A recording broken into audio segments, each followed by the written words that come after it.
Have any idea how hard it would be to be the opposition leader when you said, yeah, I'll do it? I had, yes, I'm aware of it. I'm aware that it's tough, especially I firmly believe I may have the strength, but the preparation or the qualifications, I'm not really your bombastic debater. I'm better working on the ground, behind the scenes. But I thought at that time, when they were looking for a leader, I was one of a few of my colleagues who said, we'll take it on, knowing in our hearts it's a tough job. So what do you think the biggest lesson you've learned has been since you took over as interim leader? Many lessons, chief of which is don't lose sight of the goal. Don't lose sight of values and principles that you believe in, and don't lose hope. What's been the goal for the last? The goal for me taking on this job is to rebuild and renew the party that I believe in is the best party that will represent all of Manitobans. When I say all, it's all, not just a select few.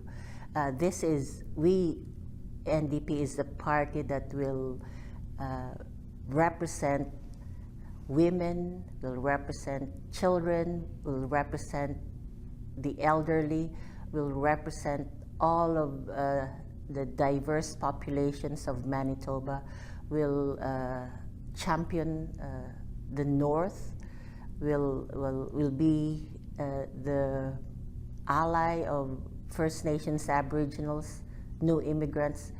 This is the party that is for all of Manitobans. So you talk about rebuilding. What's the hardest thing to do that from what you've seen? We were defeated, of course, after 17 years in power, and part of the defeat is not because we did poorly, like the policies. As you know, Manitoba under NDP's watch was flourishing.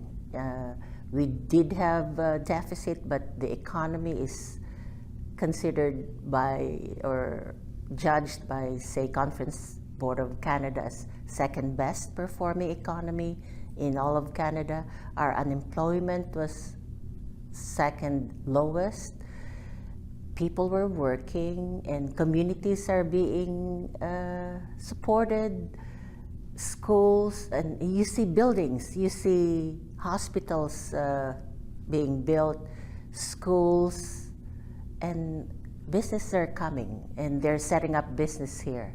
I thought we did something good for Manitoba, and issues like missing and murdered Indigenous women and girls were foremost in our mind. We want our Aboriginals, our First Nations to enjoy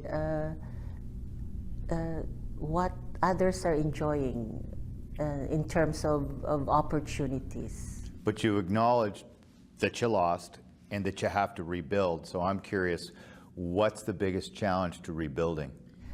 Forging unity. In the past, as everybody knows, there had been internal strife and there were factions.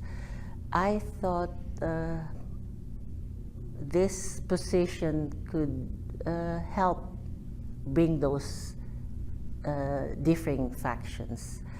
I hope this position will be seen as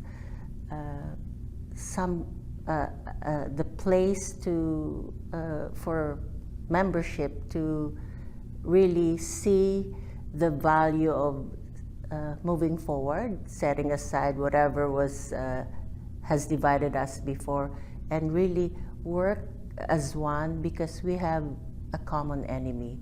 And the common enemy is those that are, the policies that are, as we've seen coming up, that will hurt families, that will hurt communities.